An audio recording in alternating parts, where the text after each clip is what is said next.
Legenda perempuan di pohon beringin Pasar Lama. Bab 3. Sosok itu muncul.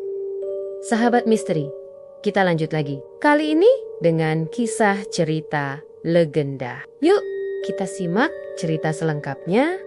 Selamat menonton. Saat sosok itu berdiri tepat di bawah pohon, suasana jadi semakin hening. Seakan-akan semua suara hilang. Gak ada lagi hembusan angin, gak ada suara jangkrik, bahkan suara anjing dari jauh pun lenyap. Yang tersisa hanya suara napas kami bertiga yang terengah-engah karena panik. Aku bisa merasakan tangan Rani yang dingin menggenggam tanganku kuat-kuat.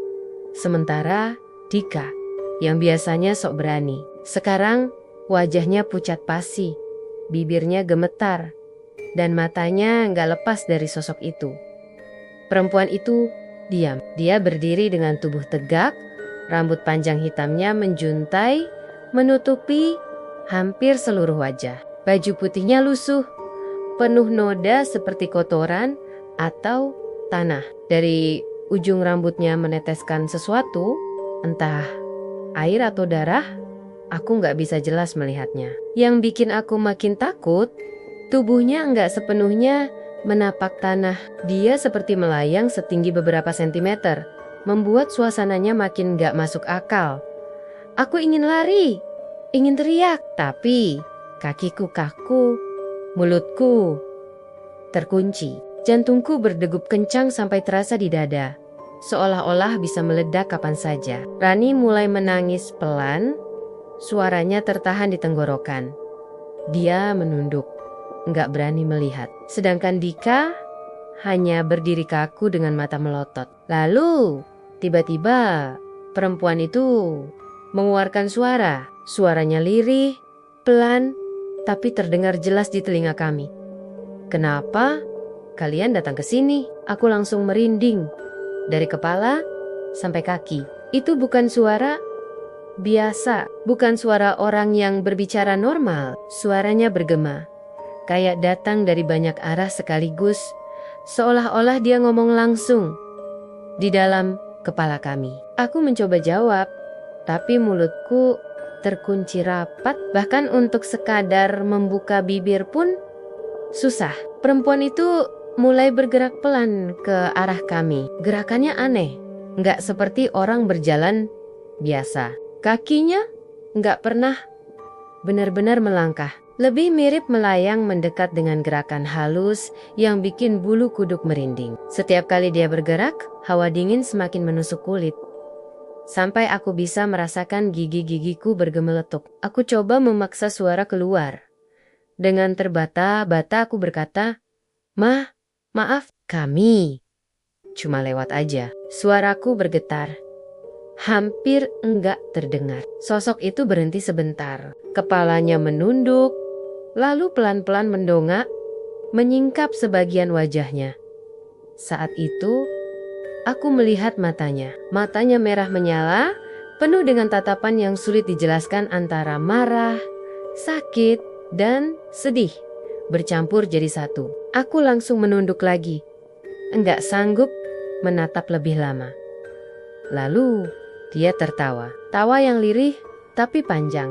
Hihi. Suara itu makin lama makin keras, berubah jadi tawa menakutkan yang bikin bulu kuduk berdiri. Suara tawanya bergema ke seluruh pasar yang sunyi, seperti datang dari banyak mulut sekaligus. Rani sudah gak tahan. Dia menutup wajahnya dengan kedua tangan sambil menangis histeris. Dika mencoba mundur satu langkah, tapi tiba-tiba dia terhenti. Aku melihat matanya terbelalak, seakan ada sesuatu yang menahan kakinya. Dika berusaha mengangkat kaki, tapi gak bisa. Wajahnya panik, dan dia mulai teriak, "Gue gak bisa gerak, kaki gue ketahan." Aku spontan tarik lengannya, tapi sama aja. Rasanya seperti ada akar atau tangan tak terlihat yang menahan kakinya di tanah. Aku bisa merasakan getaran tubuh Dika yang gemetar hebat. Perempuan itu makin mendekat. Bau bunga Kamboja semakin kuat menusuk hidung, bercampur dengan bau amis darah yang samar. Dia berhenti tepat di depan Dika. Rambutnya masih menutupi sebagian besar wajah, tapi dari sela-selanya aku bisa melihat mulutnya yang tersenyum lebar. Terlalu lebar untuk wajah manusia normal. Senyum itu bukan senyum ramah. Itu senyum yang menyeramkan, penuh ancaman.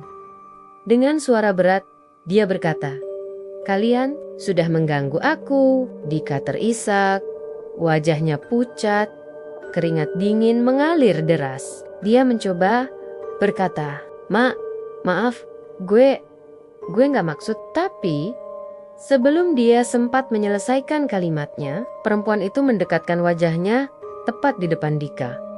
Dari mulutnya keluar bisikan, "Kalian akan tahu.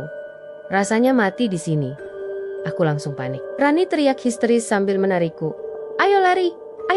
Tapi kaki kami semua terasa berat. Rasanya seperti ada udara tebal yang menahan gerakan. Lalu tiba-tiba dari arah pohon beringin terdengar suara keras seperti ranting besar patah. Akar-akar pohon yang menjuntai bergoyang sendiri, seakan-akan hidup. Beberapa akar panjang jatuh ke tanah, melingkari kami.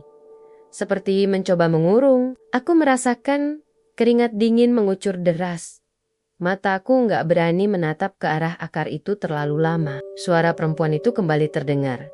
Kali ini berubah lebih serak, lebih menyeramkan. "Kalian sudah datang, maka kalian nggak akan pulang." Aku benar-benar putus asa. Dalam hati aku berdoa kencang, apapun itu, aku cuma pengen bisa keluar dari sana hidup-hidup. Rani sudah jatuh terduduk, menangis sambil menutup telinganya. Dika hanya bisa teriak-teriak, "Tolong, tolong." Sosok itu mulai mengangkat tangannya pelan, seperti ingin menyentuh kepala Dika. Jaraknya tinggal beberapa senti. Aku tahu kalau dia menyentuh Dika, mungkin sesuatu yang buruk banget bakal terjadi. Dengan sisa tenaga, aku tarik Dika sekuat tenaga sambil berteriak, "Lari!" Entah gimana, tiba-tiba kaki kami bisa bergerak lagi. Aku dan Rani langsung lari secepat mungkin, menarik Dika yang masih gemetar. Sosok itu menatap kami dengan senyum mengerikan. Lalu tawa panjangnya kembali terdengar, bergema mengikuti langkah kami. Kami lari tanpa menoleh ke belakang, melewati kios-kios kosong, melewati jalan pasar yang sepi. Nafasku ngos-ngosan, tapi aku enggak berani berhenti. Suara tawa itu masih mengikuti, makin lama makin jauh, tapi tetap terdengar jelas di telinga. Begitu sampai di jalan utama, suasana mendadak berubah.